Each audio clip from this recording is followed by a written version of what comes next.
Thanks for listening to the KRDP archive of Basement Tapes, hosted by the late DJ Vex. Tune in next week for more. What up, YouTube Live? Right, y'all. I'm back from Houston. Jazz, Keep 1 million show. We got Sean back. Janelle Monáe. Okay, it's on there. Good. What she say? Get off my areola. I don't know if you heard about that. No. She lifted up. Oh yeah, yeah. I've heard some of the songs. Yeah.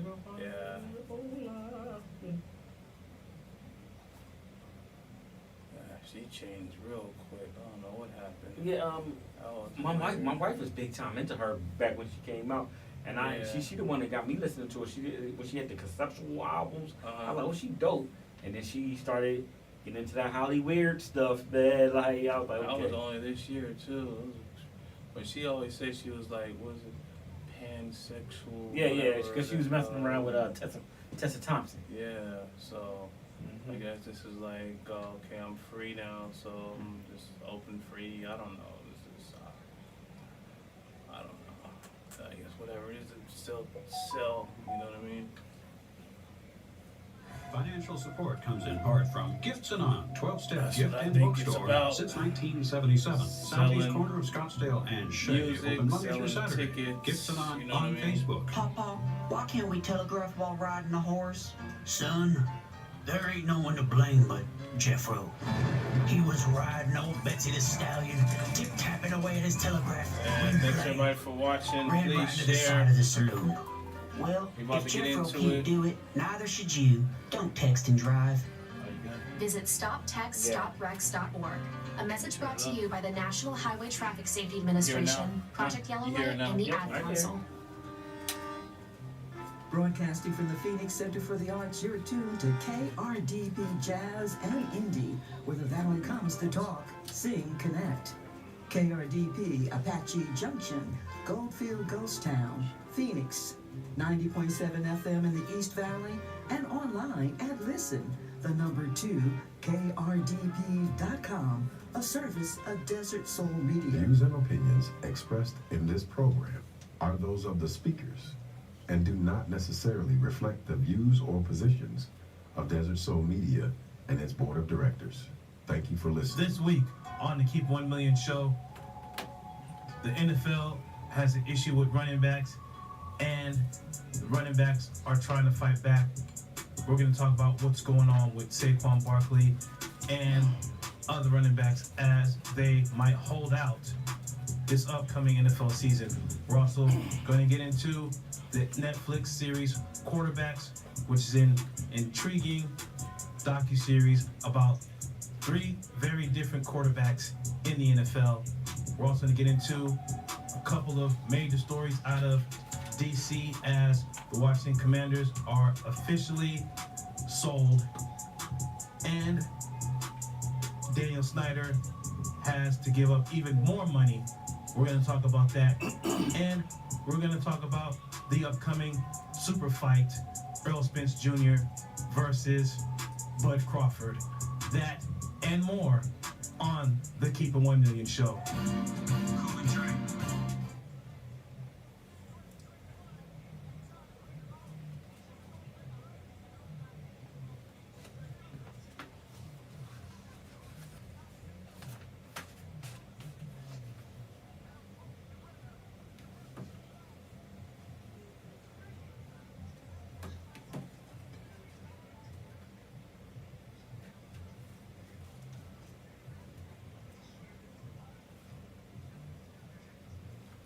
You want to listen to music? Go on. Listen to number 2, KRDP.com.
Well, you know that you always do it We've been waiting for a long time. Yes, we've been waiting for a long, long time. We've been waiting for a long time. But we ain't gonna wait no more. We're getting ready to rock and roll. We're gonna 1, 2, 3, 4. And we're back. Keep 1 million. Show him Dwayne. Yes, sir. Sean P. Got Sean with me. Back from your vacation. How was it? Oh, it was great, man. Houston, Texas was off the chain. Different type of heat. Humidity out there. Right. Yeah, we're here in this extreme dry heat, and it is about 110 degrees right now. It's 7 p.m. Yeah, and that is something that's people don't understand that heat. Yeah, because that means at about 4 in the afternoon, it's around 115, 16 degrees. So extremely hot, and also what else is hot is the lack of a running back market, as what I talked about last week. Yeah, and it's kind of hilarious that what I said last week now is all over the internet, all over radio, television, that the running back position may be over as we know it. I talked about how the fullbacks are null and void. We don't have a fullbacks anymore, and I was like, well, maybe in a few years we may not see running backs. And Derrick Henry had said this on Twitter, quote, at this point, take the running back position out of the game then. The ones that want to be great and work as hard as they can to give their all to an organization, just seems like it don't even matter. I'm with every running back that's fighting to get what they deserve. So it's Derrick Henry, Christian McCaffrey. He's saying this is criminal. 3 of the best players in the entire league, regardless of position. Talking about Saquon Barkley, Tony Pollard, and Josh Jacobs, who are all 3 of them are going to be franchise tagged, not receiving a new deal, and all 3 of them may hold out because of not getting a new deal. Sean, what's your take on the situation? Well, the running back position is a tough position. Once they get drafted, let's say they get drafted at the age of 22, because they got to do at least 3 years, or 3 years removed from high school. So let's just say they do 4 years. They sign a rookie contract. The rookie contract is normally about 4 years. So they'll be 26 at that time. Then that's when they got to get their big contract is right there, because once they hit the age of 30 and past 30, they look at them as over the hill. You could look at the Ezekiel Elliott situation. You look at him as over the hill. Yeah, Dalvin Cook. Yeah. Matter of fact, Le'Veon Bell, who kind of, you got to say, started this whole thing when he held out a whole season with the Pittsburgh Steelers. He goes on Twitter and saying it's kind of sad to say, but I has to be said, I never thought it would be the day where I'm really trying to persuade a little kid to play a different position than running back. I remember at one point Le'Veon Bell was the best running back in the game with the Steelers. Yeah. Then he holds out for more money, out a whole season, and then the Jets give him some money. It wasn't as much as you would thought it was. He was never the same running back going forward. He ended up with the Kansas City Chiefs. I think he won a Super Bowl with them, and the rest is history. I'm not. Matter of fact, I'm not even sure if he was on that playoff roster. I don't believe he was. I'm not sure if he made the playoff roster. But that was his last season, was with the Kansas City Chiefs. And it was sad. He kind of screwed himself over, because that Pittsburgh Steelers offensive line knew how to block for him. Because if you remember, he used to stutter step and then he would burst. You know, whereas Ezekiel Elliott would just burst to the hole. Le'Veon Bell would wait for the hole to open, and he would do his thing. And not every offensive line was doing that for him, so he kind of messed himself up with that. Yeah, and then you have Dalvin Cook, who is without a team.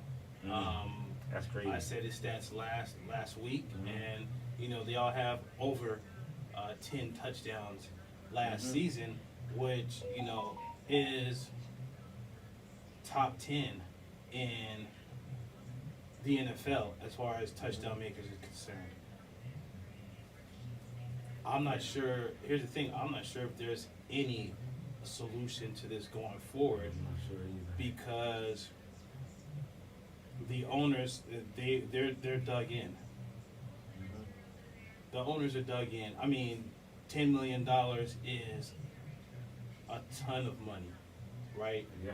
Any one of us would take $10 million, you know, at the drop of a dime. Oh yeah. But if I'm being, let's say, for the $10 million, you have to get into a Ford Bronco or an SUV and be Ford's human crash test dummy with an NFL helmet as your protection and NFL pads, and you're doing that for 5 hours a day. That's basically what running backs are going through. Yeah. Now, with that being said, would you take the $10 million or would you take more, like 15, 20, that say someone that's not getting paid as much is getting paid? I mean, the thing is, like I said last week, Odell Beckham Jr. is getting $15 million. Yep. And the thing is, he has 2 major injuries in the past 2-3 seasons. Knee injuries, and because of need, he gets the bag. Now, can you see any of these top running backs getting any money from any team because of what's going on? It's tough because Dalvin Cook was one of the top running backs last year, and he still hasn't had he still hasn't signed with anybody, and it's crazy because I know that the Eagles would have loved to have signed him but they signed Swift. They signed Swift, and Minnesota hadn't cut Dalvin Cook yet. So, but this surprises me that these top running, especially Dalvin Cook, it surprised me that he's not signed by anybody yet. I know he wants to go to a contender, so I'm just interested to see how it plays along in pre-camp and everything. Yeah, and the thing is, for Saquon Barkley and the Giants, you know, their first game, which is always their first game, is with the Cowboys, and we know how the Cowboys play the Giants. Saquon Barkley may not be there, and you know how the Cowboys defense gets after the quarterback. Yeah. That's going to be very, very troubling for Daniel Jones. You know what this reminds me of? Many years ago when Emmitt Smith held out, and the Dallas Cowboys, I believe they lost their first 2 games, and Jimmy Johnson went up to Jerry Jones and was like, "Hey, this ain't right. We got to do something." And they automatically gave Emmitt his money, and he came back, and he came back. So this might be that type of situation. I don't know. No, you're absolutely right, because the thing is, Saquon Barkley is the reason Daniel Jones got that $40 million a year. Yeah. When it comes to the play action pass, when it comes to Saquon Barkley blocking, you know, on pass protection, you know, blocking that extra safety coming down, and actually his key thing was coming out of the backfield, catching balls out of the backfield when, you know, the Giants' wide receiver core was very slim to none. And you have a player like Saquon Barkley that can run, that can catch, that can block, you know, that can basically do it all. Basically, kind of a Marcel Falk type of player. Yeah. And you don't want to pay him. I mean, unfortunately, this may be detrimental to Daniel Jones if something happens, if he gets injured and you don't have someone blocking. Yeah, you have other running backs, but they're not Saquon Barkley. Yeah, that's true. That's very true. You know,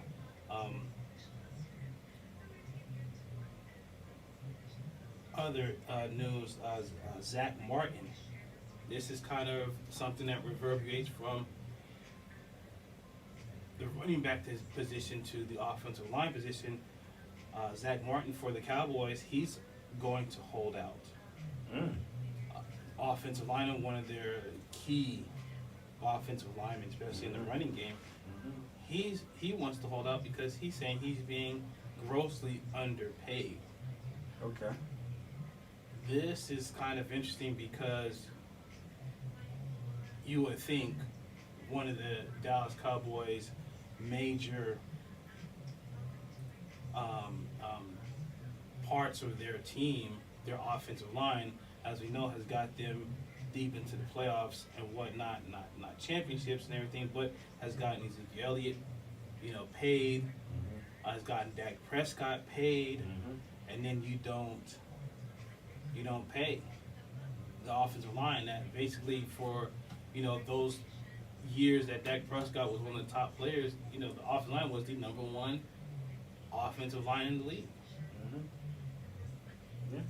I mean, what do you think about this situation? Because this can, Whenever I watch these sports shows, and whenever I do read the articles, they always say one of the first positions you want to solidify is the offensive line. You want to solidify the offensive line first. Take care of those boys up there because you're protecting your $1 million investment back here, meaning your quarterback. And if you got a good running game, they're opening up those holes for the running game. So I was always told take care of them. So Dallas might want Jerry Jones. He might want to look at this and take care of him. I don't know how many years he has left on his contract. This fellow, but now they're saying Martin is about $7 million short of what the top guards are making. Guards are making around $20 million. He is one of the top guards in the league. Who he only gave up 3 sacks on 96% pass block winner rate, the 8th best in the league. 73% run block winner rate, also one of the top percentages of the league. So he's, I would say, top 10 guard in the league. And if you're a top 10 guard in the league, you're guaranteed upwards of $20 million. Okay. Now, I would say that is more than the running backs are supposed to get, because these are the guys in the trenches who are basically, if it's not for the offensive line, the quarterback, the running back, even the wide receivers aren't getting the ball the way they're supposed to. And it's always an issue with the Cowboys and Jerry Jones and contracts and we know the whole narrative with Dak Prescott and now Ezekiel Elliott, who now he's cut from the team, and now this. So, I would say it's a typical Cowboys, but I really thought the quietest part of their franchise was their offensive line. It was always been taken care of. That's what I thought, but I guess I'm wrong, because you have one of your best linemen not being paid enough, and he may hold out. Yeah, that's not good. So that first game, Giants-Cowboys, is going to be very interesting. A lot of storylines when it comes to, will Saquon hold out? Will Zach Martin hold out? They have new additions at the wide receiver position. Is Dak Prescott better than Daniel Jones? Is Daniel Jones better than Dak Prescott? They both won playoff games. The Giants finally won a playoff game. The Cowboys are creeping up, trying to get past the Eagles in the NFC East. Yeah. So it's always a huge rivalry. But we're gonna come back and we're gonna get into what's going on with the Washington Commanders. So keep it locked right here. It's the Keep 1 Million Show. And text. Text and eat. Text and meet up with a friend you haven't seen in forever. Hi. Oh, hey. Text and complain that they're on their phone the whole time. Text and listen to them complain that you're on your phone the whole time. Text and whatever. But when you get behind the wheel, give your phone to a passenger. Put it in the glove box. Just don't text and drive. Visit StopTextsStopWrecks.org. A message from NHTSA and the Ad Council. Neil Armstrong waited 6 hours and 39 minutes to step onto the surface of the moon. Jackie Robinson waited 20 months to play his first game with the Brooklyn Dodgers. And even DiCaprio had to wait 22 years to win an Oscar. You can wait until your destination. Don't text and drive. Visit StopTextsStopWrecks.org. A message brought to you by the National Highway Traffic Safety Administration, Project Yellow Light, and the Ad Council.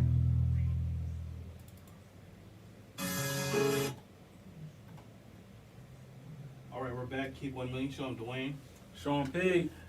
And we're here on 98.7 FM, KRDP. You can watch us on all social media platforms. We're on Instagram Live. We're on YouTube, KRDP's YouTube channel. And before we get into the Washington Commanders situation with Daniel Snyder, it was official that the Washington Commanders have sold the team for upwards of $6.8 billion. And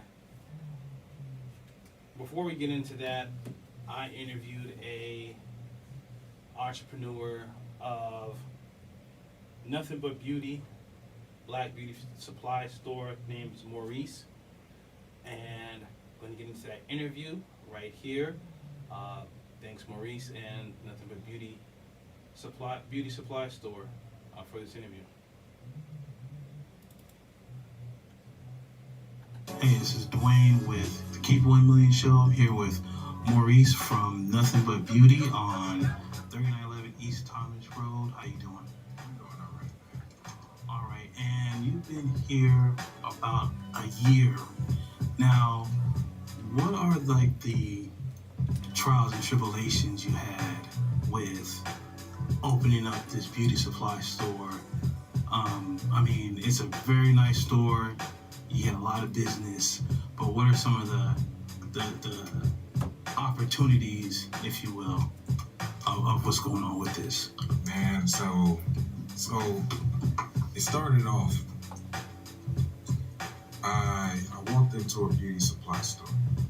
Now, me being a black male walking into a beauty supply store, I'm being followed, you know?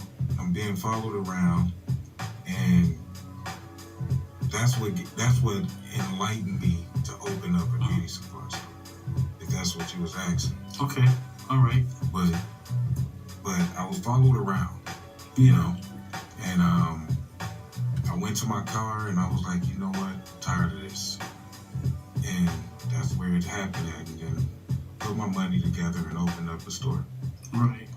And it's not like you're bald or you don't need any, no hair supply. You head full of dreads, and you got a family. You have children. You're gonna need some stuff for everybody, and that's always an issue in any store, to be followed around. So I mean, that it's kind of a good thing that you actually fall through on that dream. Like, I'm going to do this because how did you go about even with this?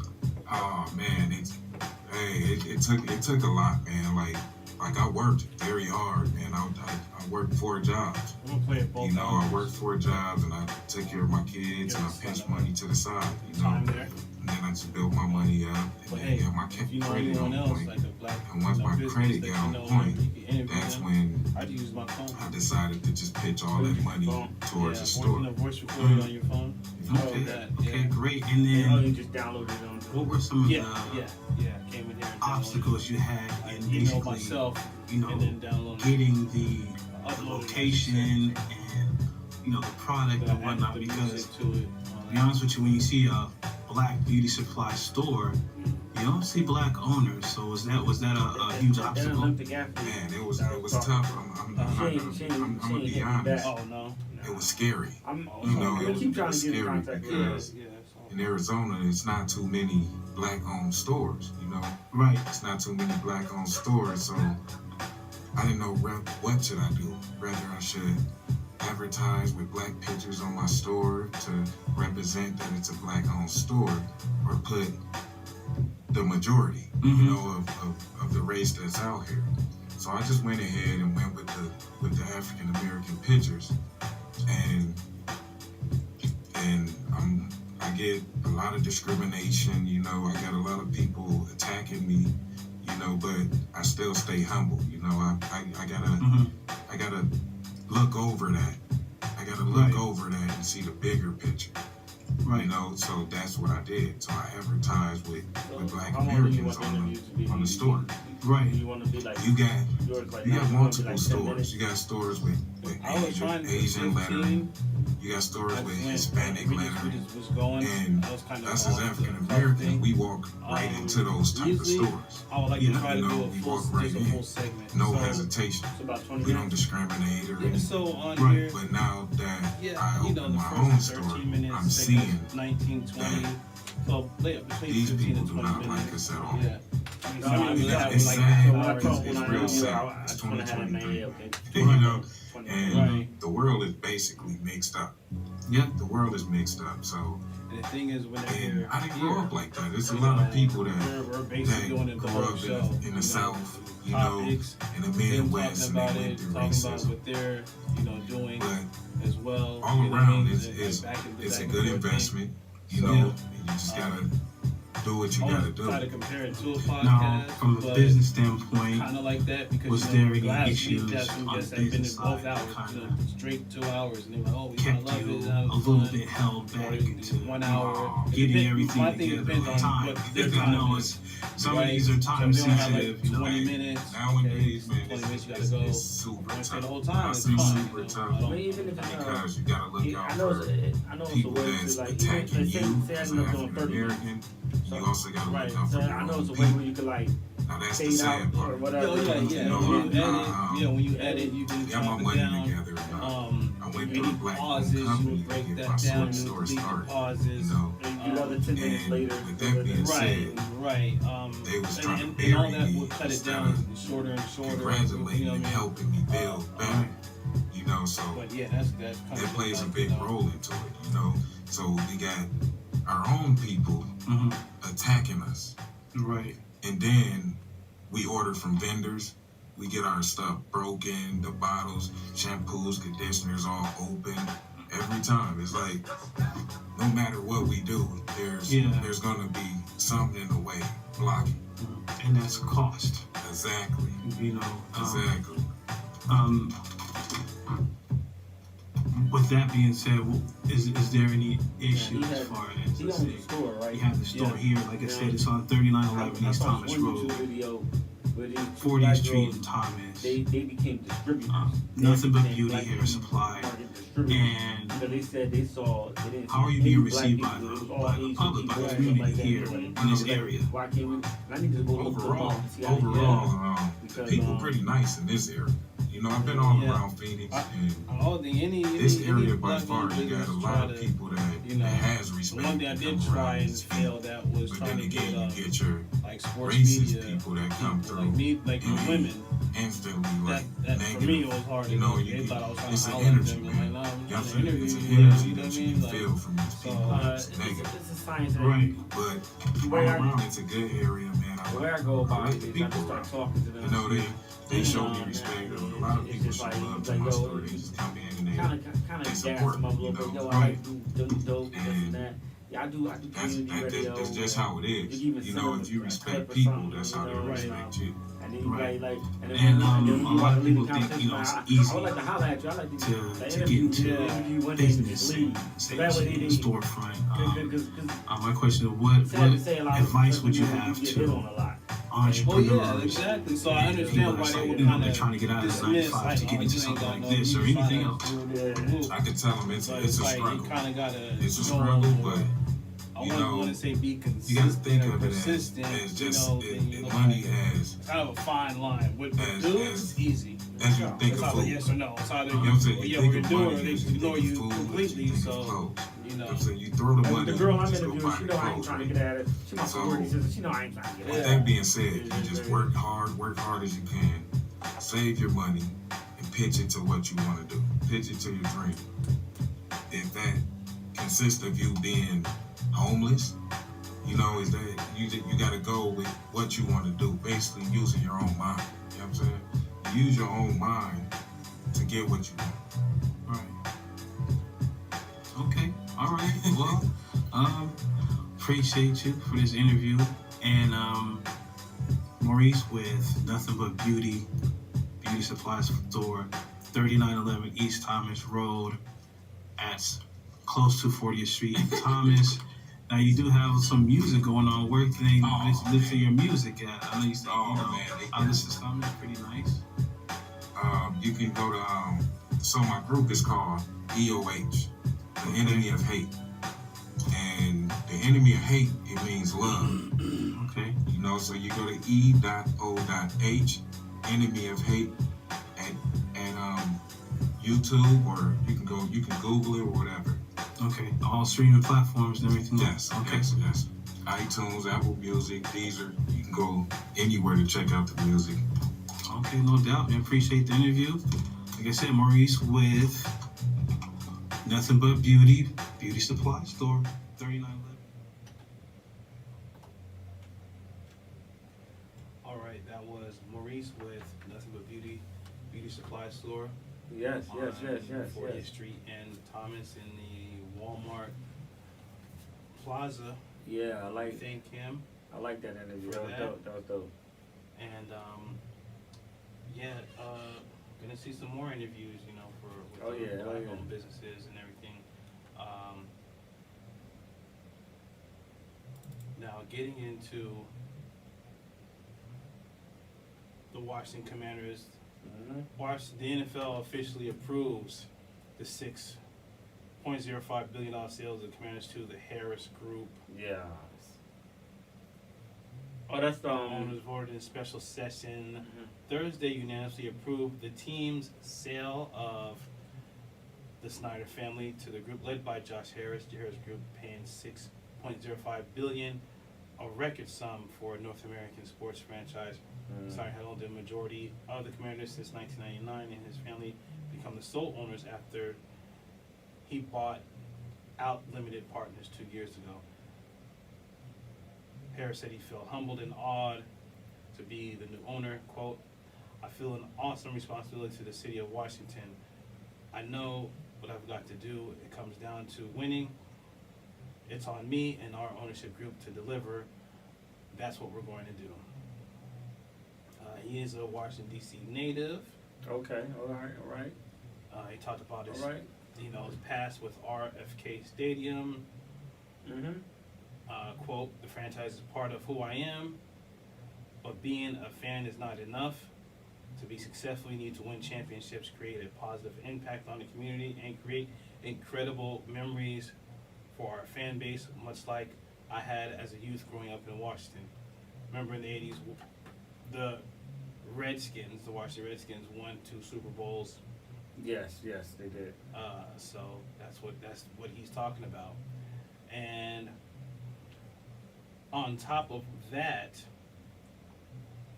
on the same day, on his way out, after grabbing $6 billion, he has to give up $60 million.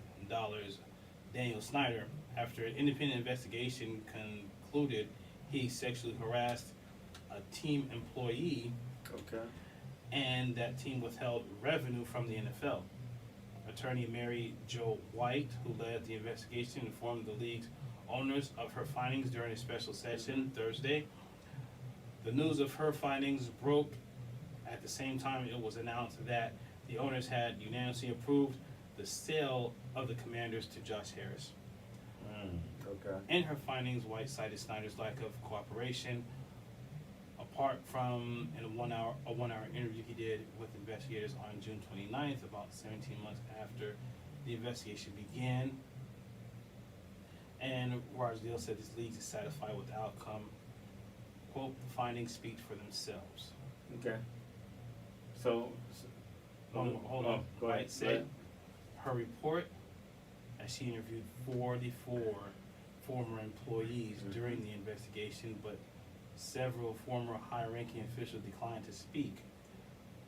She began the investigation in February 2022, 15 days after Tiffany Johnson alleged that Snyder sexually harassed her.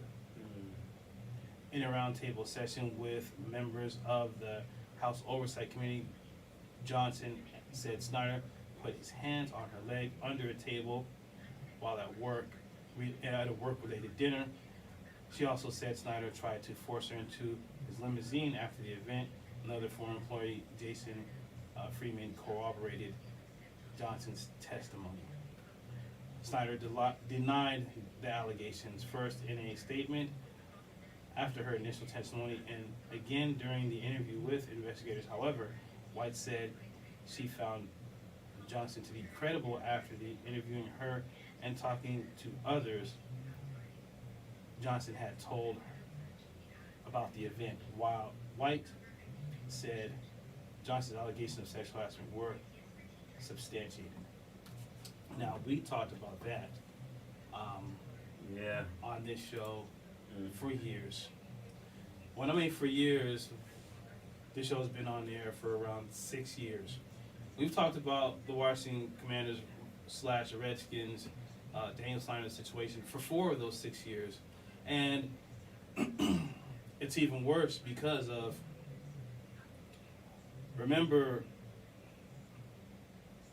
the firing of former Las Vegas Raiders coach, John Gruden. Yes. Now, come to find out that there's more emails that we know of. We already know there's more emails, but he's taken the NFL to trial, citing that, there's more damning evidence, and when it comes to the discovery phase of the trial, that the Las Vegas judge has approved for the trial and the grand jury, that they have to go through all the emails. So with the $60 million that Daniel Snyder has been fined, his family's still $6 billion or $5 so much billion richer. But the NFL and Daniel Snyder, they have still some explaining to do if John Gruden has his say. Sean, what do you make of all the situation? All right, sexual harassment is serious. So let's not make light of it. Now trying to get into a limousine, that might be borderline assault right there. Like I always tell people, I have more daughters than I have sons. I have 1 son. I have 2 daughters. I have a goddaughter in Philadelphia. And you have to teach your girls how to be able to stand up for themselves. And it's real hard because people be like, well, why didn't that guy that witnesses, why didn't he stop it? Well, you know what? It's hard to stop a billionaire. You like, man, he can blackball you. You can never work again. Right. People say, well, that's no excuse. Well, when you got a family to feed, that is an excuse for some people. The thing is, that also happened, we know the allegations with the sons situation. But here's the thing. I remember this article, this situation that happened with Daniel Snyder and the lady, and his lawyer, who was right there, is the one that stopped him from grabbing her into the limousine. And how the interview, how it happened, and how she talked about it. It sounded like this was a normal thing for Daniel Snyder to just grab a random woman and throw her in his limousine, which is kidnapping. and the guy was like, "No, not this one. No, don't do this." Like it was a normal thing, and they're like, "Oh, that's the wrong one. You gotta get the other one." You know what I mean? So, and there is so much more what went on with cheerleaders going overseas and getting their passports taken away, topless pictures and whatnot being sent to high-ranking officials, and people that's paying money to, you know, advertise for the Washington Commanders. I mean, it's so much, it's so deep. It was not even on Good Morning America about 4 or 5 years ago, but it was all swept under the rug, and I think the reason why it was swept under the rug is mainly because I think those politicians are involved in DC, getting comped, getting, you know, free tickets, free suites and whatnot. Yeah. I mean, you gotta, this rabbit hole goes very, very deep, and I think John Gruden may be the one to blow open the whole thing if he has his way. Yeah. You know. Yeah, I wouldn't blame him either. Tell you the truth. Exactly. And with that being said, we're gonna come back with more Keep 1 Million Show.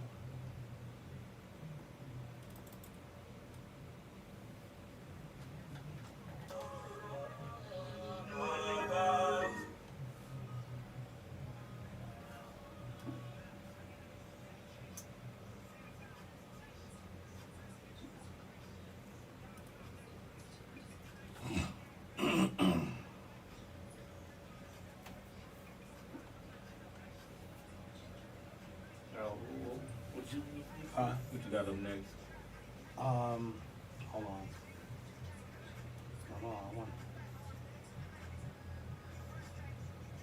Okay.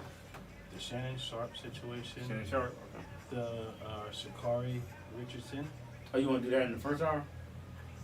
Well, it's going to be real quick, these. Hold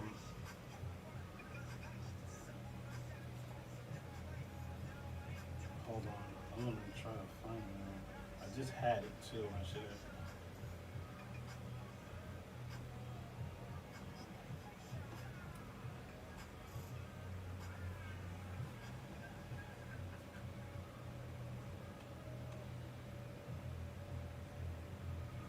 Just seen it.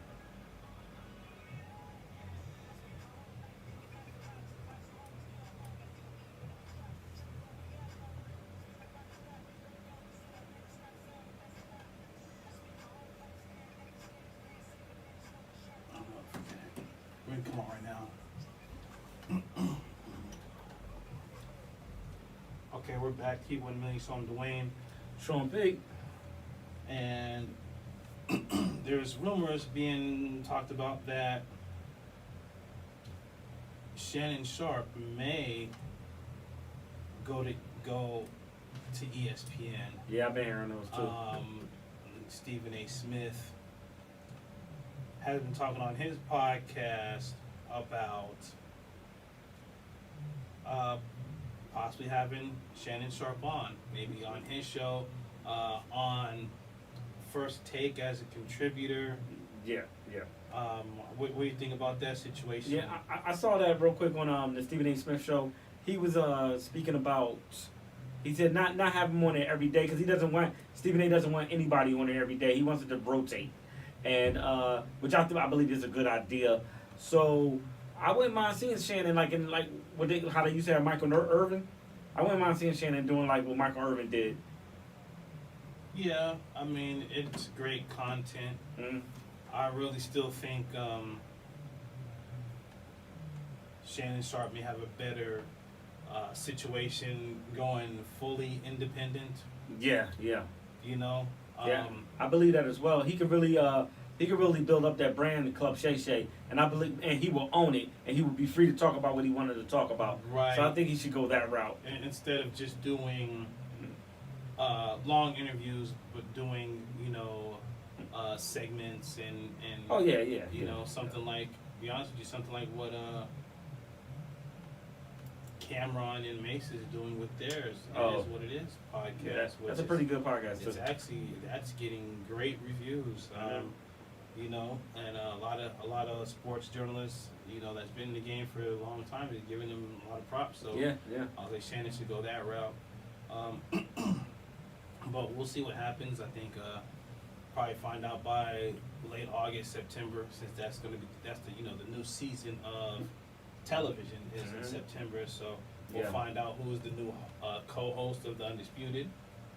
We'll find out where Shannon Sharpe goes, and we'll find out where all those media personalities that was laid off ESPN goes. Yeah, There's a lot of them that I'm interested in seeing that. right. There's a lot of them that still have a lot of life left as far as media and where they go. I think a few of them are going to go to TNT. I think TNT is going to grab some of them up. Okay. Especially Jeff Van Gundy. Oh yeah, In particular, his brother's over there at TNT. So yeah. That kind of makes perfect sense. Jalen Rose, he can go independent as well. Yeah, he could. We're definitely going to see where everything shakes out. Fox is going to have their say. They might pick somebody up as well. So, but getting to, since the summer is coming up, I mean it's here, but it's coming up in August. Mm-hmm. The U.S. Track and Field Championships. Sha'Carri Richards is back. She won the Nationals, the 100 meter at 10.82. Yeah. And then also if anybody knows what the Diamond League is, that is the international league in Europe of track and field. The women's version, she won her 100 meters, I think at 10.8, beating the top Jamaican runners. Is Sha'Carri Richards back as far as heading into the World Championships and next year heading into the track the Olympics? Well, she said that when the guy that interviewed her, Lewis, asked her, she said, "I'm not back, I'm better." And she's been killing it. I mean, she won the Nationals. She beat Sharika Jackson, who I will say this because there are a lot of rabid Jamaican fans out there. I will say this. Sharika Jackson's specialty is the 200. So it's not the 100. So Sha'Carri needs to be focused and everything because Shelly Ann Fraser-Price is still there and shows Elaine Thompson Herman. So we will see that 4x1 women's team that's going to be a monster. They might medal again. They got the gold. They beat the Jamaicans before for the gold medal in the Worlds. They might do that again this year. Right, and definitely would like to see what's going on with the World Championships, which is in August. Late August, men's and women's World Championships. Yeah, in Budapest. I was going to ask you where it's at. It's in Budapest. And then also the Basketball World Cup is in August as well, which is in the Philippines. The USA team. We talked about that. They're set. That's going to be, I think, August 23rd. So there's a lot of international sports coming up. Get ready for the Paris Olympics. Yeah, the World Cup, the Women's World Cup in soccer is in New Zealand. No, it's in Australia. Sorry, it's in Australia. Right, the women's they're just starting up as well. They just started yesterday. New Zealand and Australia's women's soccer team started. So yeah, a lot of international things going on. Back into the States. Draymond Green starting up a lot of mess. Yeah. He talked about the Jordan Poole situation again. Yeah. Why he punched Jordan Poole on his podcast. And his dad, Jordan Poole's father, Anthony Poole, had responded. Quote, "I'm stand on this. That is some BS. JP was his guy, and he avoided me all last year. He's soft ass bleep, and I'm standing on this, and he didn't apologize to me and my wife, so he's lame, and me and him can meet anywhere he wants." Draymond responded, "That's so cute, it's impossible to avoid you in arena for a year, champ. I gotta get my family from that family room every game. I gotta get my family from the family room every game. And stop using those words. They usually don't go over well amongst men." First and foremost, if you're trying to get into this space, I mean, please use proper diction, proper grammar. I get it, it's Twitter, but come on, please. Spell check, homie. Not just spell check, man. Put the proper words where they go. Like, seriously, I know you're making millions of dollars and whatnot, and everybody's making money, but man, come on. English class, man. English class. class. Please. I'm like, you got get. Like, come on, man. Where's the other word? Anyway, Me personally, I think this is just clickbait. This is just content. I mean, come on. You got to know, his impressions shot up so high after this. Every single blog, every single sports media outlet was talking about this on Twitter for at least 48 hours, right? Yeah. And this is, I guess, right after his podcast episode dropped. And I think he's on the Volume, which is Colin Cowherd's podcast network. I mean, he's doing big numbers. You know, he's got the deal with LeBron James. He's on LeBron James. Clutch Sports. I mean, he also came at Kevin Garnett, and that was off of a fake post from a fake Twitter parody account. If anybody's on Twitter that much, like I am, there's fake accounts, there's parody accounts, there's satire accounts, and if you don't know which is which, you're gonna get jammed up. And a lot of people try to say things against whatever, and it'd be fake, and it's like, that instant karma is an MFer, you know what I mean? So, I mean, Sean, what is your take on this? Well, the whole thing is kind of lame to me, all right?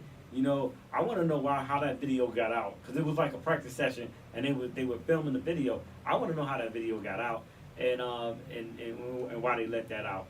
Now, another thing is, these are two grown men. Jordan Poole's father is probably, he's probably my age. I'm 47. So he's probably my age, or he's in his 50s. I gotta say, man, when you're in your 50s, 40, late 40s, early 50s, you don't need to be fighting anybody. Unless you're a professional fighter, and even then, you shouldn't be fighting. So, except for Bernard Hopkins, All right, but my whole thing is, I'm like, Jordan Poole is like the only adult in the room. He hasn't said anything about this being traded. Nothing.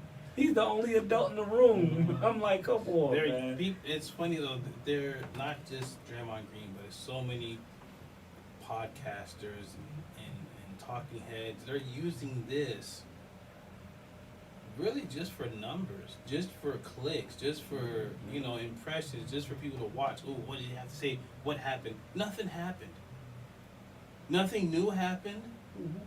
People was talking crap about Jordan Poole's pictures, that he didn't look like he wanted to be there. He looked sad. Like, hey, whatever. You know what I mean?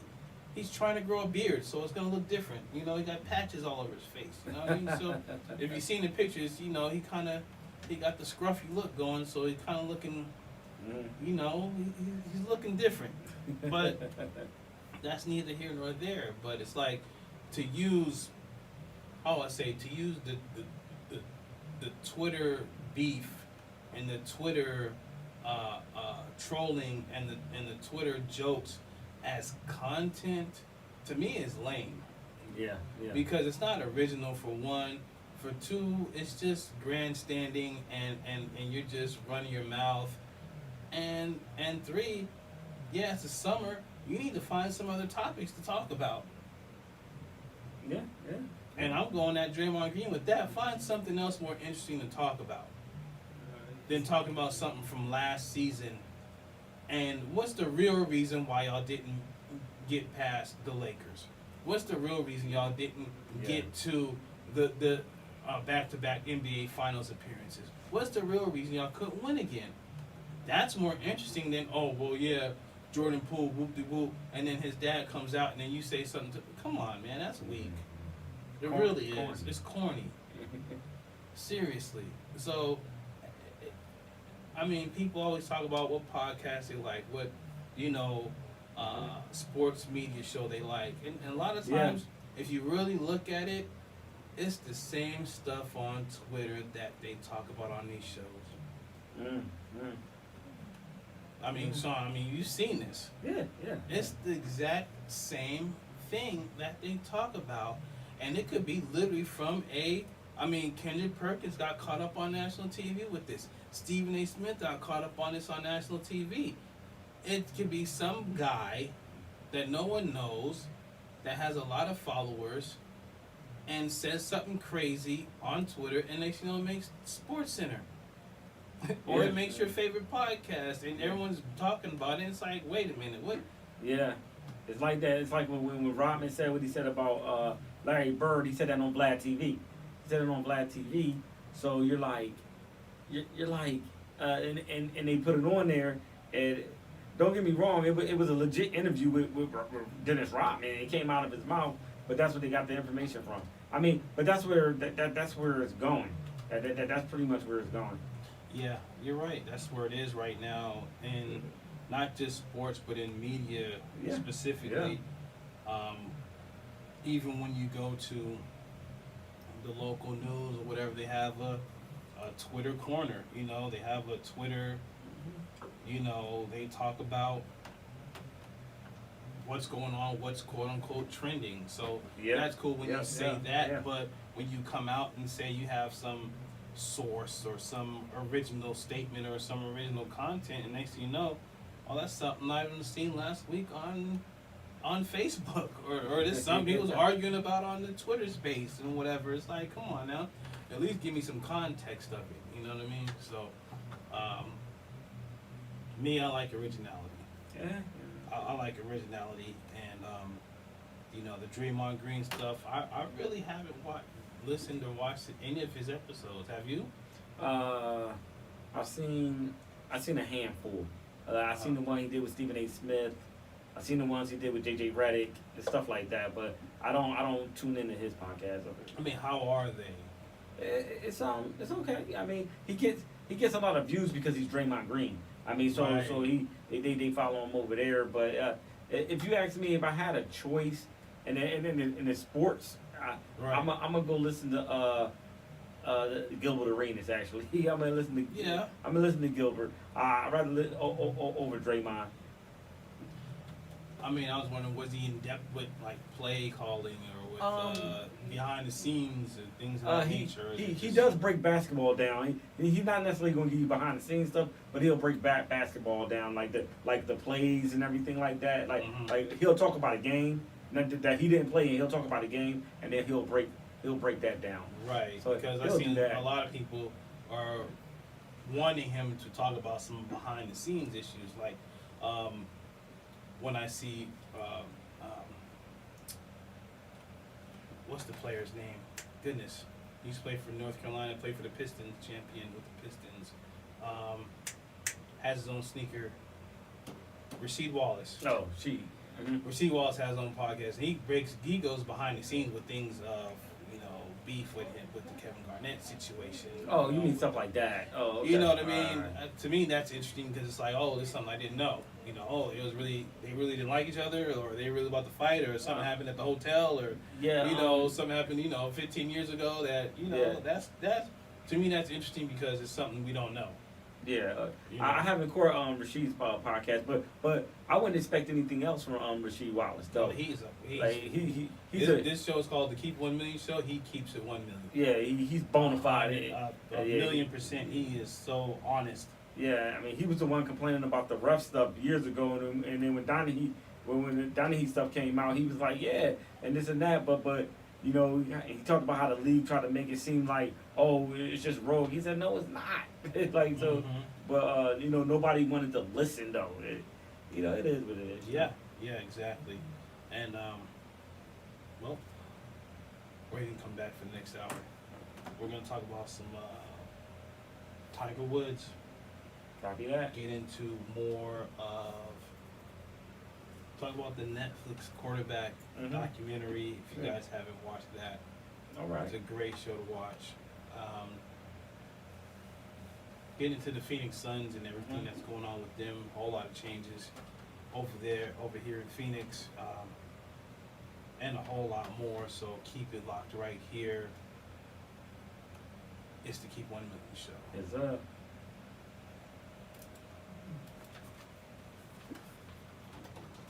The beer you got the last time we were joint, you liked it? That beer that you got when we went to the... Oh yeah, it was good. Yeah. Matter of fact, I had got another one like recently. Yeah. Thanks y'all for watching. Please subscribe and share and like.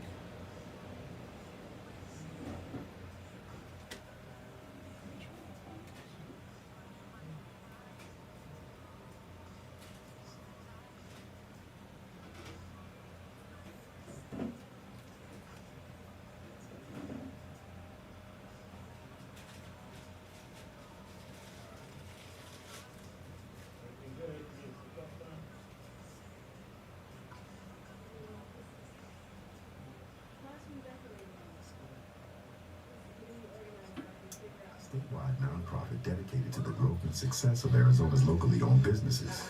Local First connects people, communities, and locally owned businesses through events and services that build a diverse, inclusive, and resilient Arizona economy. Learn more at localfirstaz.com. Broadcasting from the Phoenix Center for the Arts, you're tuned to KRDP Jazz and Indie, where the Valley comes to talk, sing, connect. KRDP Apache Junction, Goldfield Ghost Town, Phoenix, 90.7 FM in the East Valley, and online at Listen, the number 2, KRDP.com, a service of Desert Soul Media. Views and opinions expressed in this program are those of the speakers and do not necessarily reflect the views or positions of Desert Soul Media and its board of directors. Thank you for listening. This week on the Keep 1 Million show, the NFL has an issue with running backs, and running backs are trying to fight back. We're going to talk about what's going on with Saquon Barkley and other running backs as they might hold out this upcoming NFL season. We're also going to get into the Netflix series Quarterbacks, which is an intriguing docuseries about 3 very different quarterbacks in the NFL. We're also going to get into a couple of major stories out of DC as the Washington Commanders are officially sold, and Daniel Snyder has to give up even more money. We're going to talk about that, and we're going to talk about the upcoming super fight, Earl Spence Jr. versus Bud Crawford. That and more on the Keep It 1 Million show. How much time is on that? About 5 minutes. Frozen.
Be right back.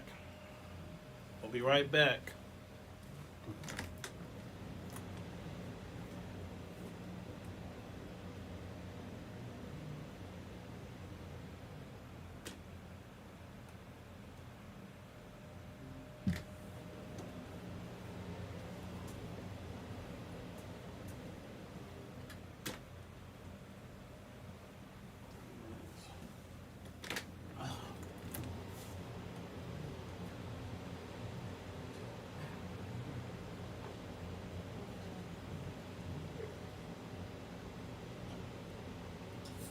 Yeah, I'm gonna take her. I'm gonna take her to the spot. After this. Oh, okay. They're going through real quick. I want her to tell them that this. I went over there and that thing. I got some of that. We got this stuff called mead. Mead. I want you to scramble it real quick. I said, yo, my wife like this right here. Oh yeah, the sweet one you're talking about. She won't like this, man. They ain't gonna be there all night. She gonna just do it like this right here. Yeah.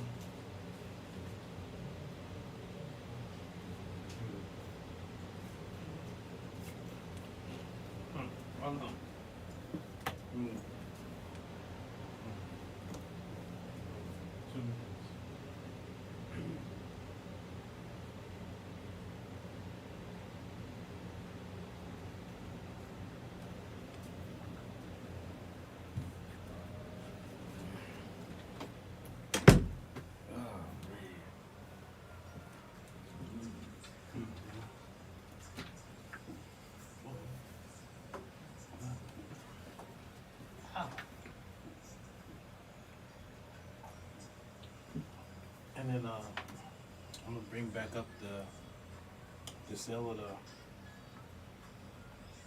Commanders. Mm-hmm. I have an article talking about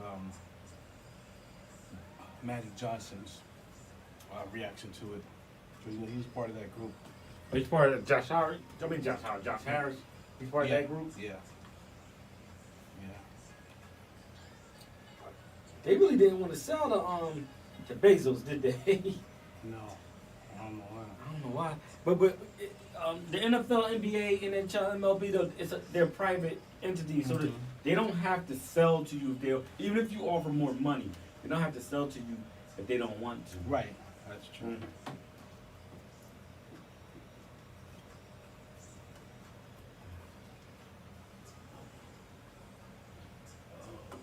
And then, you know, Harris, they own the 76ers. Yeah, right? Sixers. Yeah, tell me about that.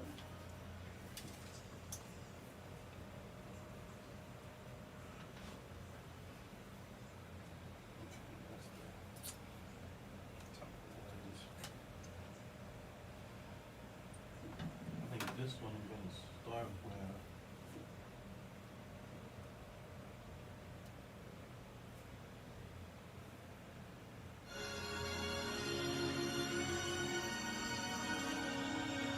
I'm going to start with the sale of the Washington Commanders. I'm going to start with the Washington Commanders sale. Oh, okay. And then go into the Netflix. All right. Yes, we've been waiting for a long time. We've been waiting for a long time. But we ain't gonna wait no more. We're getting ready to rock and roll. We're gonna 1, 2, 3, 4. And we're back to Keep 1 Million Show. I'm Dwayne. Sean P.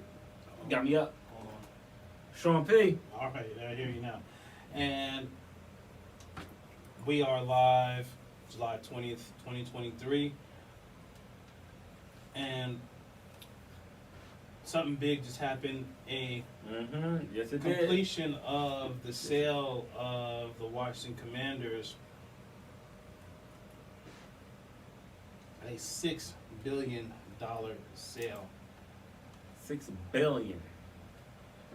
This was a sale from the Daniel Snyder family to the Harris Group, and the Harris Group owns the Devils and the 76ers. Oh, they own the New Jersey Devils too? Yes. Oh, snap. Yes. Also, Magic Johnson is one of the members of this ownership team. All right. And he said, quote, "God is so good, I still can't believe it. Yeah. I'm currently living in an answered prayer since beginning of my journey as an athlete, now a businessman, and a team owner. It's all been a dream that's come full circle. I grew up playing football as a kid, huge NFL fan, and watch games every week. Now I get to co-own a storied franchise, the Washington Commanders. I'm especially thankful to Josh Harrod, who allowed me to be one of his partners with the Commanders. He's an amazing man, great friend, incredible businessman, proven owner, and a winner with the Philadelphia 76ers. Josh and his team has been first class throughout this entire process. Our ownership team is committed to the DC, Maryland, and Virginia community and fan base to bring a winning team and best-in-class organization. This is truly the biggest achievement of my business career and a historic moment for the entire black community." He's saying that because he's now the first black owner of a NFL franchise. Okay. Minority owner. Remember, Michael Jordan is the first majority owner. Well, second, excuse me. Matter of fact, I think third majority owner in the NBA and WNBA. Brad Johnson and his wife both owned sports teams, as you know, the Charlotte Bobcats. Oh, you're talking about Robert Johnson, yeah. Right, and his wife, who actually owned the Washington Capitals and the WNBA team. Okay. All right. Look into that. that is a excellent story about Rob Johnson's wife. Mm-hmm. She is actually the first black female billionaire, not Oprah Winfrey. Oh, okay. Yeah. All right. Mm-hmm. The former owner, Dan Snyder, has had the team for 24 seasons. And he also had a $60 million fine for an investigation that resulted in a alleged sexual harassment allegation that was also came down on the same day as the sale. Okay. So, you know, Magic Johnson, who's also a part owner of several franchises, the Dodgers, Yep. who's won a championship, the Yeah. LA Sparks, who's also won a championship, Yeah. and Los Angeles Football Club, who just won a championship not too long ago, last couple seasons. Mm-hmm. So, do you see the Washington Commanders actually having a major turnaround because of this ownership group who is, you know, it seems like they're ran by some real winners there.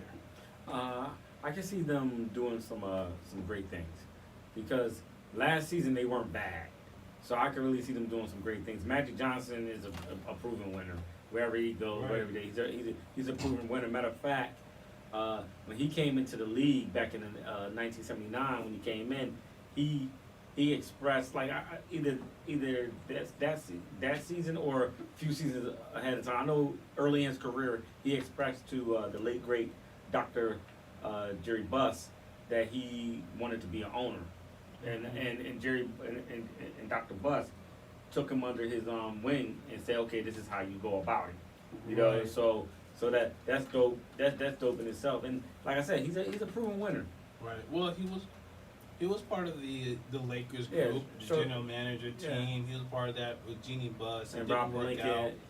Yeah, that didn't You work know. out because it was just some personal stuff going on with people, and he just rather separate himself than Right. than keep going with that. Right, and well, for Matt Johnson to now be part owner of a football team is amazing. I definitely want to see what they do. Me personally, I think the first thing they need to do is scrap the name, scrap the jerseys. Maybe next couple of years come up with a new name, new jerseys. Yeah, I think so too. Maybe old school jerseys or something because this Commanders, that's not. No, I never liked that. I thought they should have went with the Washington Red Tails.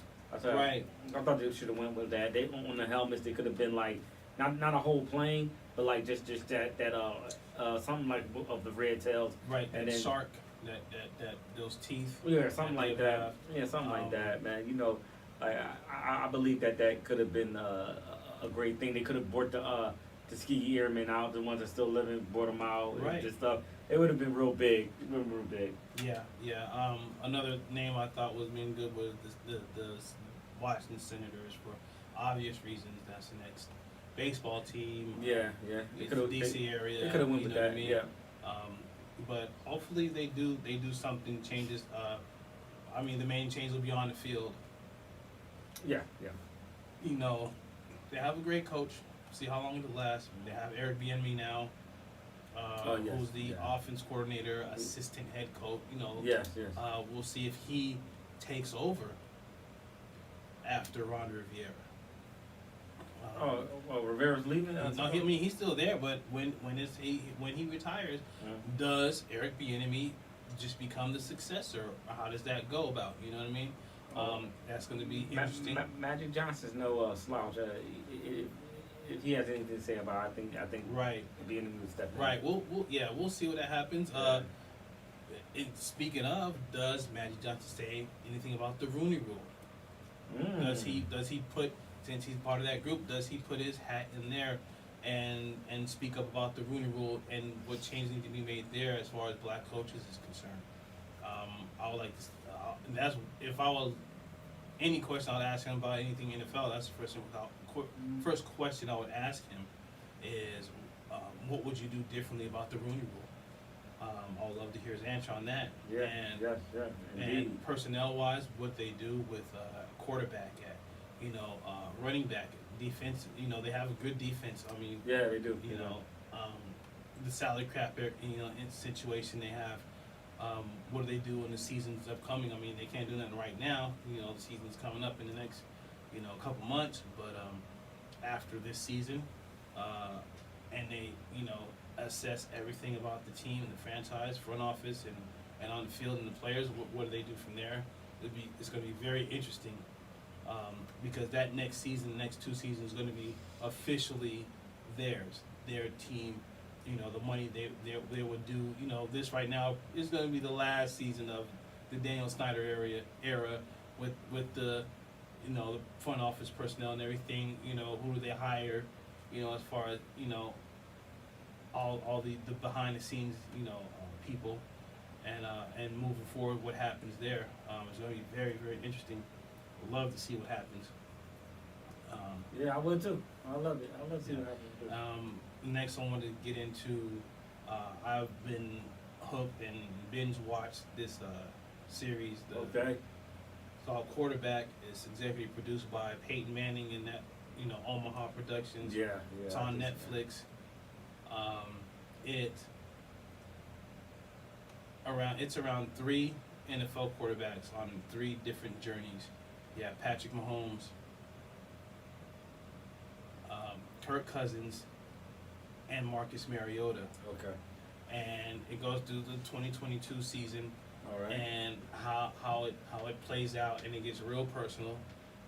It's real behind the scenes, real family oriented. It's a great series to watch. All right. I'm gonna check it out. Right on the other side, we're gonna go to break. On the other side, I'm gonna get into some of the things I liked about it, and what's next for it, because they have been approved for a second season already. Oh, okay, already. So right after it came out, it's only been out for about a couple weeks. That means the Netflix people really liked it. Right. It's in like the top 10. Netflix has that. Top 10 TV shows. Yeah. Right. It's top 10 documentaries, top 10 TV shows for at least 2 to 3 weeks already. So once that happens, and once you have a Netflix show and it's in that top 10 for more than like 2 weeks, they get you another season. Immediately. Because they know it's a hit. Just like Extraction 3, it's gonna come. They know. Right. So we're gonna come right back and talk about that and more. Keep it locked right here. It's Keep 1 Million Show. Yes, sir. A social thing, that it was an academic thing. Even though all these years have passed, I still have that longing to have Yeah. At age 30, Carissa finished her high school diploma. If you're even considering getting your high school diploma, you could do it. No one gets a diploma alone. If you're thinking of finishing your high school diploma, you have help. Find free adult education classes near you at finishyourdiploma.org. That's finishyourdiploma.org. Brought to you by the Dollar General Literacy Foundation and the Ad Council. I'm a 40-year-old man that walked in there to get his high school diploma. It was very hard for me, but Miss Araceli, she gave me direction. At age 47, Marco finished his high school diploma. 50% of getting your high school diploma is walking through those doors. The other 50% is doing the work. No one gets a diploma alone. If you're thinking of finishing your high school diploma, you have help. Find free adult education classes near you at finishyourdiploma.org. That's finishyourdiploma.org. Brought to you by the Dollar General Literacy Foundation and the Ad Council.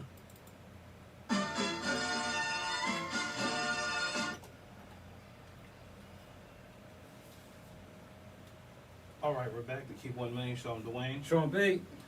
And we were just talking about the docu-series Quaterback on Netflix. And what I wanted to get into is, a little synopsis of it.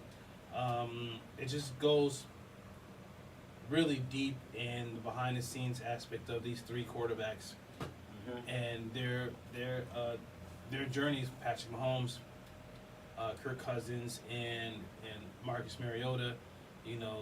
Patrick Mahomes being the face of the NFL, the superstar athlete that he is. Yes, he is. And it goes for him. It goes like his work ethic, what he does behind. He has a whole team of people that's basically helping him. Between games in the off season, and you remember that show Sports Science. Yeah, I remember that show. When you see Patrick Mahomes, what he does to prepare, it's like Sports Science. It's amazing. What his trainer, his personal trainer, and his personal quarterback coach does for him. With Kirk Cousins, it's more mental for him since he's older, so he has some cutting edge technology. It's kind of surprising when it comes to his mental, and then he's so family oriented. You know, he got last season they joked about him having the dad shirts and everything like that. And remember he had it's like that, and he had every win he had the chains on the plane. And so they get into that, and it's really good. Marcus Mariota though, it's kind of sad. I ain't gonna lie. It's not like wow, that's kind of messed up what they did to him. I was gonna say it like that, but he has a lot of bouncing around from Marcus Mariota with the Atlanta Falcons, and it shows the cold aspect of the NFL. Yeah. But the Eagles picked him up though. They picked did. him up And then while I'm watching, I had to look like, where did he go? Because I forgot. And the Eagles, he's their backup or third string. Yeah. And the interesting thing about Kirk Cousins, a lot of people might not know, is did you know that the year that the Washington Commanders drafted RG3 in the first round, they drafted Kirk Cousins later on. Yeah, they showed that as well. Yeah. And the issues and how people were upset about that. Remember, Kirk Cousins was in Michigan State for like 5 seasons. He was there forever. Oh, he was at Michigan State? I thought he was at Michigan. He was Michigan State. Okay. Yeah. I'll never forget Kirk Cousins, because every time I said like, he's still playing college football. So, but very great. And then they are renewing the season already for a second season. I would think the next 3 quarterbacks would be honest with you, Patrick Mahomes again. Oh, okay. To see if they, how they go about going for back-to-back championships. Yeah. The second, a middle of the pack quarterback would be either Jimmy G or Derek Carr. Okay. Since they both moved to different teams, and how is that going about? The move and everything with new teammates and new quarterbacks. Coaches and everything. Mm-hmm. And I think the third quarterback would be a rookie. A rookie? Yeah, I think you got to see that rookie aspect of it. Stroud or Young. Yeah, I would like to see, not just because I'm an Eagles fan, I would like to see Hurts though. Because I would like to see how he will bounce back from that, where he played like a heck of a game and still lost. How is he going? Because that's always a defeating thing. You played such a really great game, but you still ended up losing. Yeah. So, and it wasn't any of your fault, but being the constant great teammate that he is, he wasn't pointing fingers. So I would like to see how he will bounce back from that. And that was my other quarterback I think would be, because how usually when it comes to a team that loses, you have that whole Super Bowl hangover. Yeah. Right, where a lot of teams don't make the playoffs after losing the Super Bowl. Mm-hmm. They have a real struggle. But to the Eagles, granted, they did not have high turnover. A lot of players stayed there. Yeah, they want to continue with that team.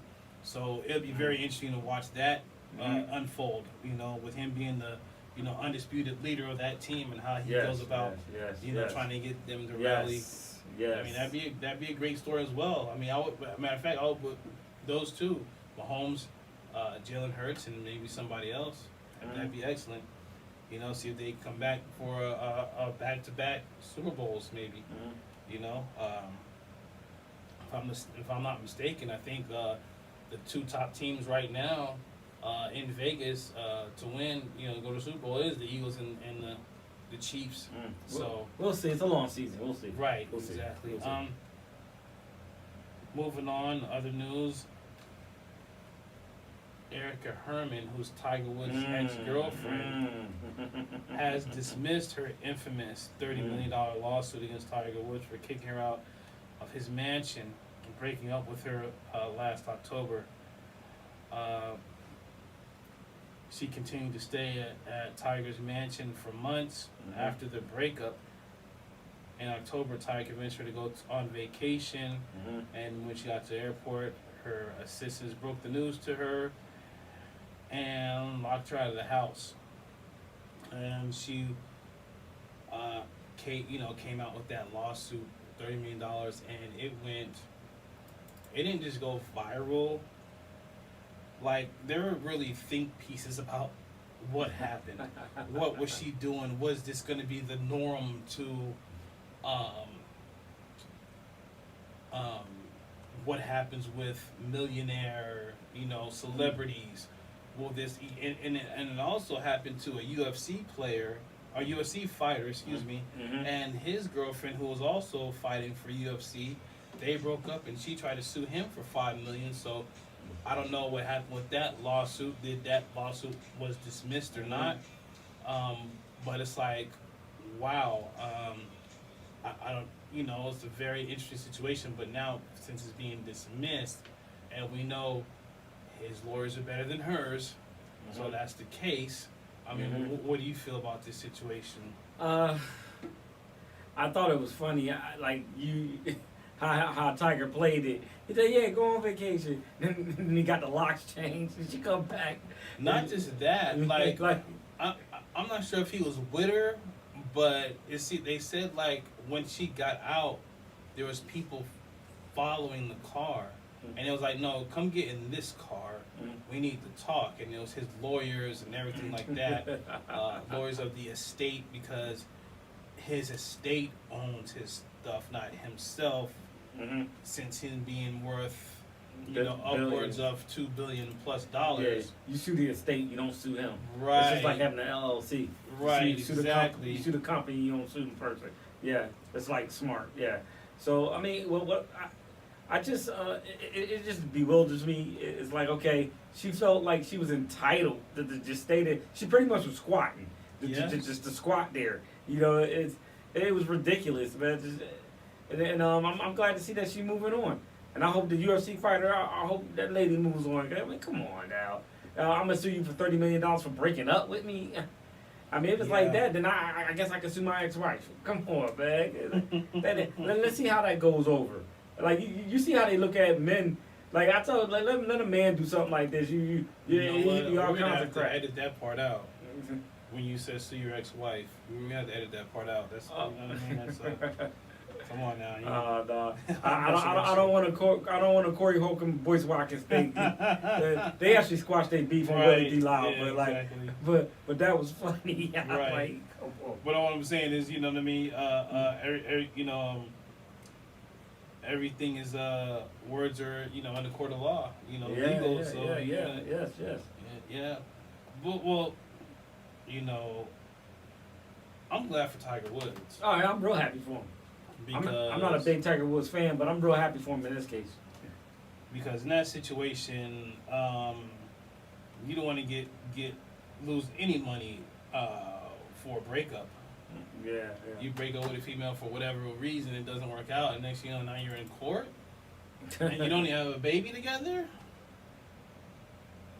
Man, that's an issue. Now, moving on, the track and field. Sha'Carri Richards, she has burned track and field right now. She's now a national champion. What was it, 10.82 in the 100 meters? Yeah. If anybody knows about the Diamond League, which is in Europe, that is the major track and field league. It goes all over the world, but mainly in Europe. Yes. And she won her one of the races, I think at 10.8. If I'm not mistaken, being a top Jamaican sprinter who's the current Olympic champion.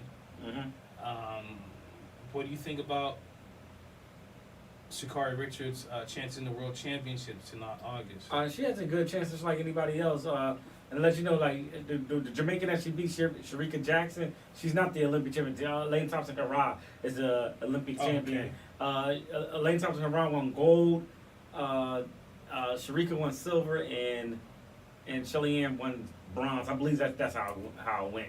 So the Jamaicans swept the last Olympics. The Jamaicans swept the sprinter. Right. Thing. So, and what I believe you got to understand that Shelly Ann Fraser-Price didn't really run too much this season. She's conserving her body. She's an older woman. So like, when I say older, she's like 35, 6, I think, something like that. So she's conserving her body. It's the same thing with Elaine Thompson-Herah.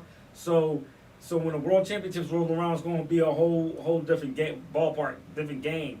And Sha'Carri's going to have to be on top of her game. I mean, I liked how when she was about to run the race, she took off the orange wig and threw it down, letting know everybody she was serious. Mm-hmm. I mean, and she's not on social media as much. She's really keeping her mind focused. Now, do I believe she could beat these Jamaicans? I don't know. I do believe she can medal, but I don't know if she's going to medal gold. But we shall see. But I'm looking forward to that relay, the women's 4x1 relay as well. Mm-hmm. What is that rap lyric? Rip me out the plastic because I'm brand new? Yeah, because brand new Lotto. That was what she was doing. That's what she was doing. That's brand new. And 1082, that is brand new. The best in the world. The best in the world right now. Yeah. Now, Elaine Thompson-Herah, she ran the fastest she ran was at the pre, and she ran a 10.54. You know, like, and she never got close to doing that again, but she did run that. And the fastest I've seen as of lately with Shelly Ann, she ran a 10.6 like a year ago, so ago. So, but everybody's been running 10.8, 10.7 around that time.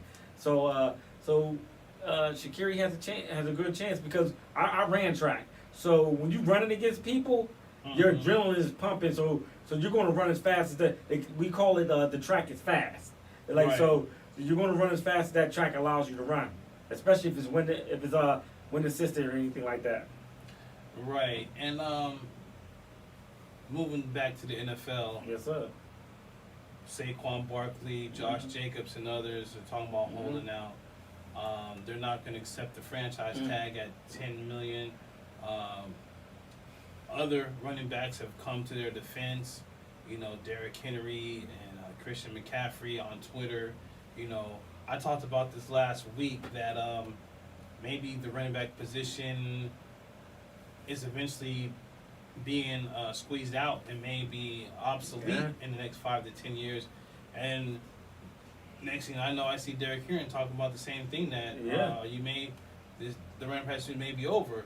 I mean, Sean, how do you feel about that situation? Well, I believe that Saquon Barkley, Josh Jacobs, and who's the other one? Who's the third one? It was Saquon Barkley, Josh Jacobs, and Pollard. And Pollard. I believe they did. I believe they deserve their money. I believe they deserve their money. But we said in the earlier hour that the running back position is a brutal position. You're getting beat up a lot. So, you know, when you sign your rookie deal, your deal after your rookie deal is the one you want your big money in. Because once you turn 30, they start disregarding you.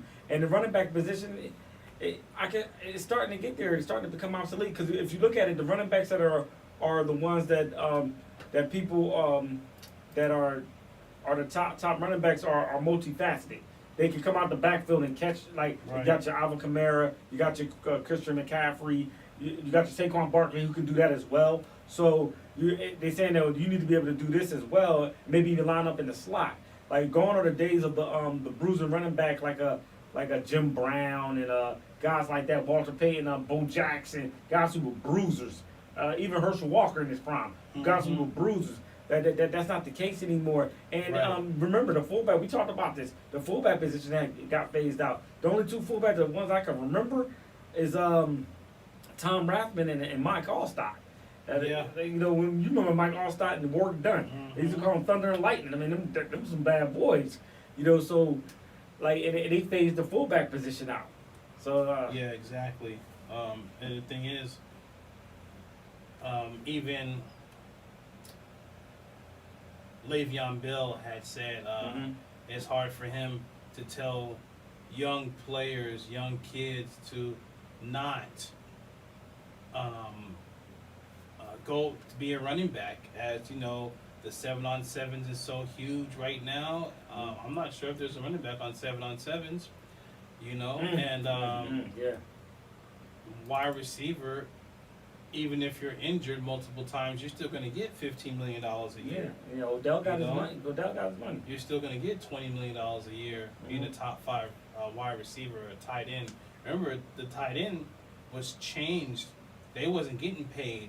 They were getting paid less than the running backs until when it came to Graham and Jeremy Shockey back then, when they was like, wait a minute, we're doing what wide receivers doing. We need to get paid like wide receivers. Yeah. And that had changed. That did change. Yeah. Shockey, Graham, right. Tony Gonzalez. Exactly. Even Shannon Sharpe to let's say, yeah. Mm-hmm. Right. So, you know, and you see the running back position, they're losing money. You know, the tight end position's gaining money. With that being said, I mean, maybe running backs need to move into the tight end spot. If they want to get paid, they might want to switch positions to tight end, or slot receiver. I mean, someone once said if you have 4 catches and 200 yards and 4 touchdowns a season, you can possibly make $20 million a year as a slot receiver. Like, that's insane. That is so crazy. That's pretty much slot numbers too. Right. Exactly. So that's something to really be looking at because of Jacobs, Saquon. They're most likely going to hold out, and with their first games of the season coming up, we're going to see how both teams react to them not being there. And I remember you talked about how who was the Cowboys running back? Emmitt Smith. Mm-hmm. You know, the first 2 games he held out, they lost those 2 games, and you know the owners, Jerry Jones and them, they made sure they paid him because they know he was the integral part of the team, Hall of Famer. You know, one of the triplets, and he was there all the way until they traded him to the Cardinals. I think he was a free agent. He was a free agent. Yeah, they didn't want to pay him. Yeah. You would think he was going to be a Cowboy for life. Yeah. You know, I mean, we don't remember him as a Arizona Cardinal. Remember as a Cowboy. Yeah. You know, and that's one of the greatest running backs of all time. You know, he still has the number 1 rushing yards in NFL history. Yeah. You know, and they let him go. Think about that. You know, they let him go. So it's going to be interesting moving forward how the running back position is positioned. Will there be any top running backs, or will it be this whole plethora of rotating cheap running backs? And as soon as they get good, you know, they get tossed out like they're on the Patriots. Yeah. Oh, and that's another thing because of running back by committee. Just go to the running back by committee, and I remember back in the day that the Eagles were big on it when they had Deuce Staley, Corral, Barkley, and Brian Westbrook. They had those 3, and it was by committee, and that's taking the bruising aspect out of it. So yeah, you're exactly right. So we're definitely going to keep an eye out on what's going on in the season when it comes to running backs in the NFL. And with that being said, we're going to come right back with more Keep 1 Million Show. Yes, sir.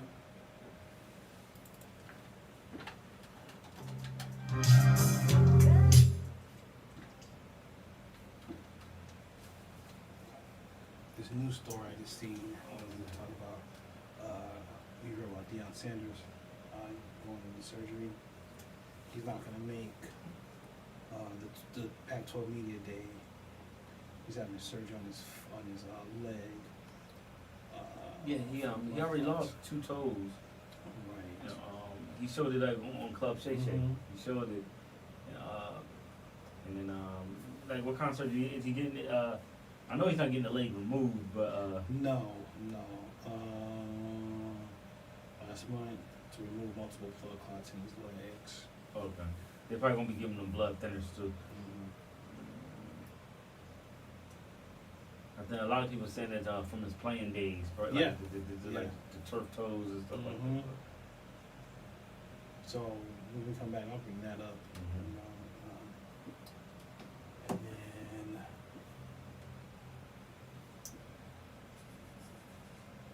think the last we can get into is the Suns. Trying to see if we can find at least one more.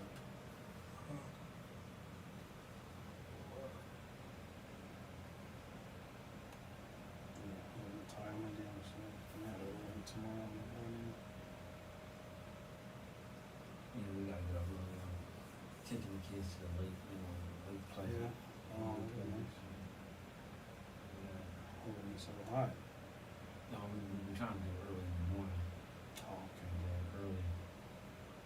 I probably try to leave the house at like 7. Like our normal time when we take another trip. Go out there. It's really pleasant. It's not that far, man. Just right. At least not from us. I mean, from down this way. Right. You All had- that places more west. You would go. Yeah, you would go.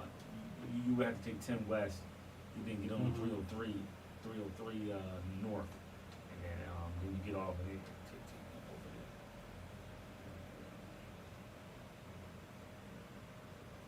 That was 119 in fucking Chandler. It was 119. Yeah,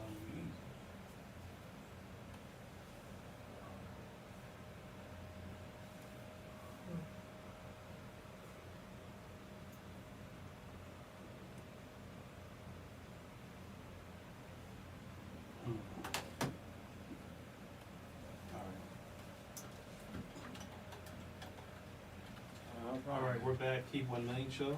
I'm Dwayne. Sean P. And just want to say good luck and speedy recovery for Deion Sanders. Yes, As sir. he undergoes another surgery. Deion Sanders,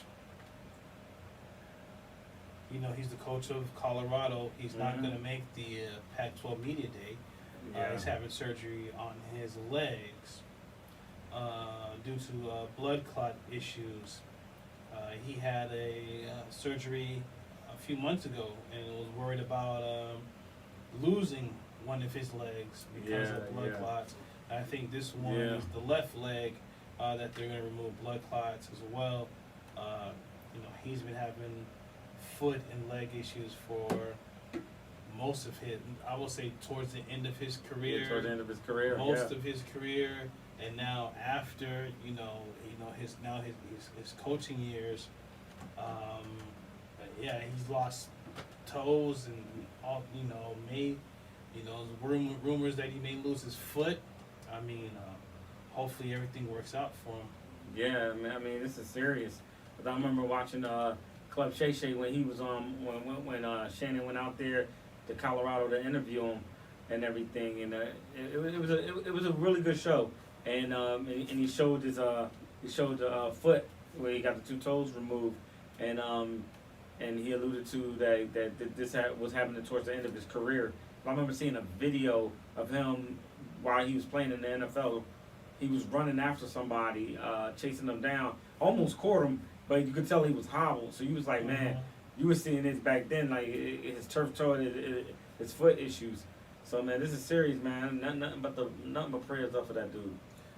Yeah, and it seemed like he was up in age in his career. I remember he retired with the Ravens. Yeah, the Ravens. But it was more injuries because as one of the best players to ever play the game, I mean, it hurts to see something like that. But hopefully he can recover and turn that University of Colorado team around because they only won 2 games last season. 2 games last season. I had them winning 4 this season. I would think 4 or 5. Yeah, 4 or 5. Yeah, 4. Maybe a major, upset.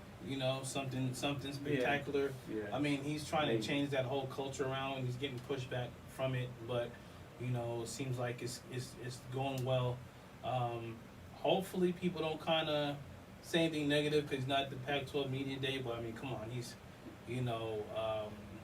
dealing with a lot of issues right now. Hopefully, he has speedy recovery. Hopefully, he doesn't lose more than those toes. Yeah. Because I not want to see him hobbling around on the sideline or in a wheelchair. That'd be horrible. But he's an excellent motivator. And I'm glad to see him still in college football because he could have jumped to the NFL a long time ago. Even before him going to Jackson State, yeah, he could have. I think he could have went be defensive backs coach, defensive coordinator. Yeah. But he wanted to run his own team and hats off to him. Yeah. Because as a leader of young men, we need more of that. We need more leaders of young men, especially a black man. to do that. So honestly, I want to see him. I want to see. Well, I wouldn't be surprised. Let me say it that way. If he ended up in like about 5 years, ended up at Florida State, his alma mater. I've been saying that for years now.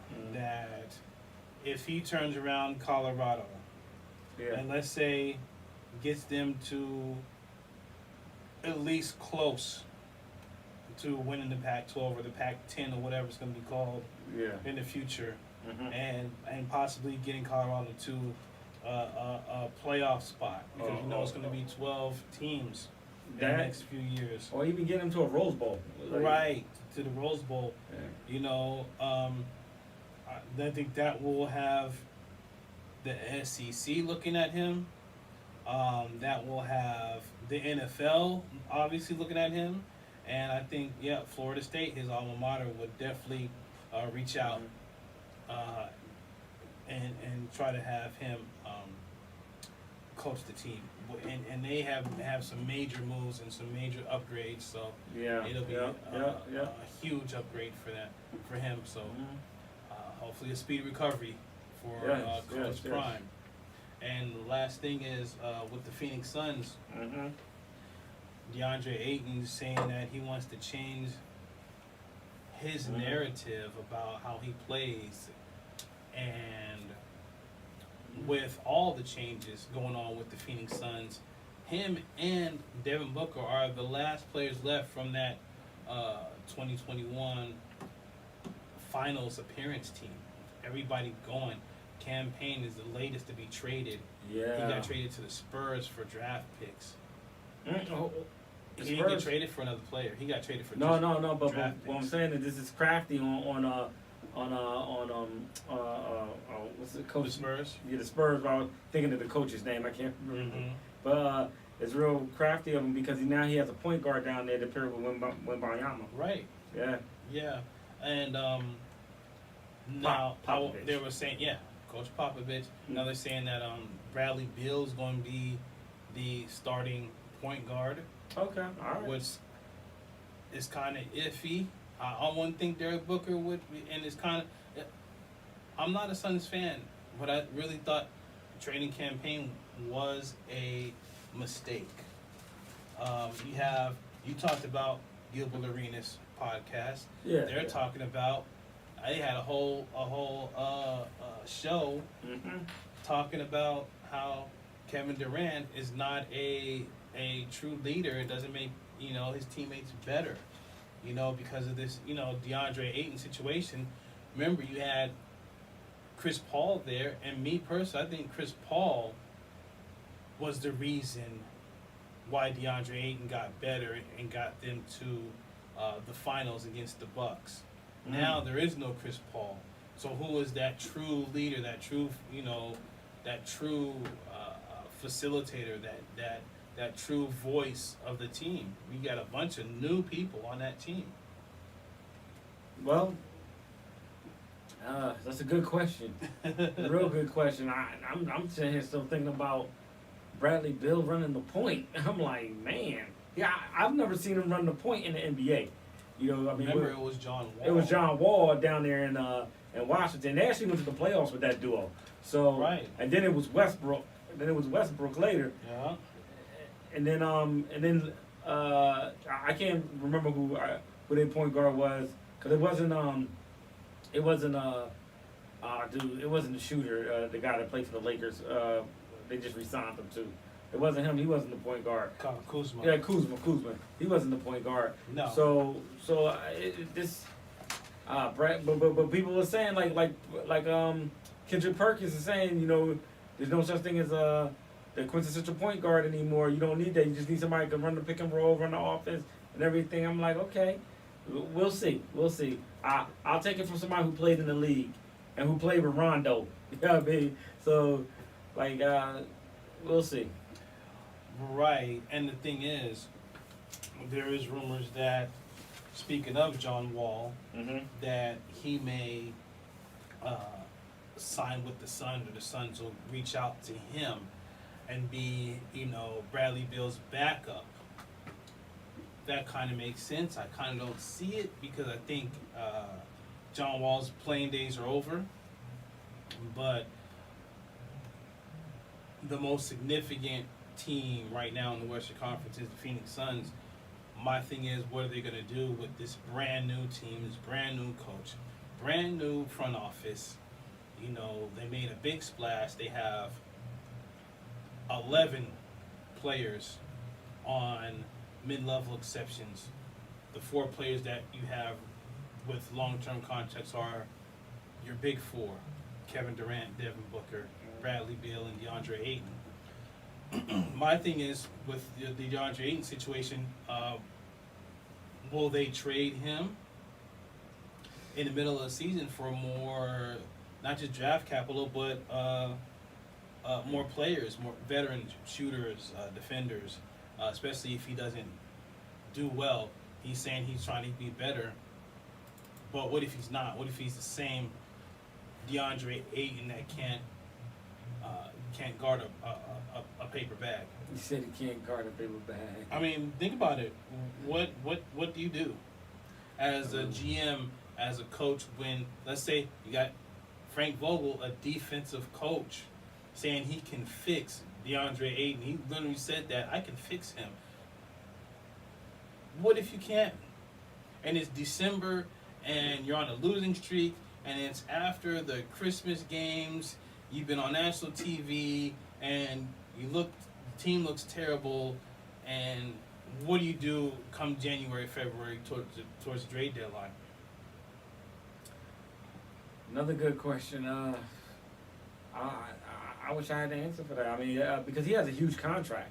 He signed that. The Phoenix Suns gave him that deal, so it might be kind of tough to move him. I don't think it'd be tough to move him. I think that the issue is what team would want him. That would be the issue. What team would want DeAndre Ayton, a player who's really not committed, kind of like Kyler Murray? And he said some things as well. Kyler Murray also said he's committed and he's gonna change his narrative and whatnot and all this, and everybody's screaming BS and cap, you know, for the young people, cap, you know what I mean? With these both players who are huge gamers, and we know them by, you know, what their game tags is and whatnot on the video game Call of Duty and NBA 2K. Yeah, Ben Simmons is one of those too. Right. Yeah. Right. So my issue is with both of these players. Forget changing a narrative.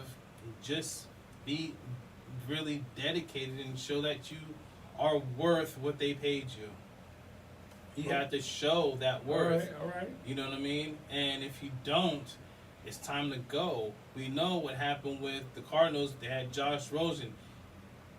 He stunk it up, and then they went and got Kyler Murray.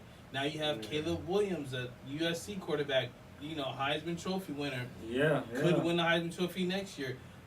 Could go to the Rose Bowl. Could go to the national championship game with USC. And he's most likely going to be the number 1 pick. If the Cardinals are, you know, bottom 2, bottom 3 team, and they'll have 2 first-round picks, what makes you think they won't grab Caleb Williams if Kyler Murray stinks it up again?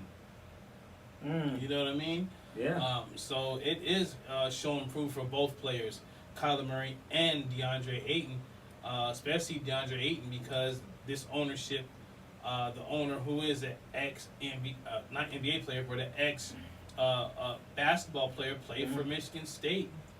Won a national championship at Michigan State with the quote-unquote Flintstones, if you remember those teams. He may be on the bench, but he was on that team. He knows basketball, and if he's not going to play well, I'm saying DeAndre Ayton, what do you do as a front office? Do you keep him? Do you move him? You know, what do you think, man? You have no answer to that question. No, I have no answer.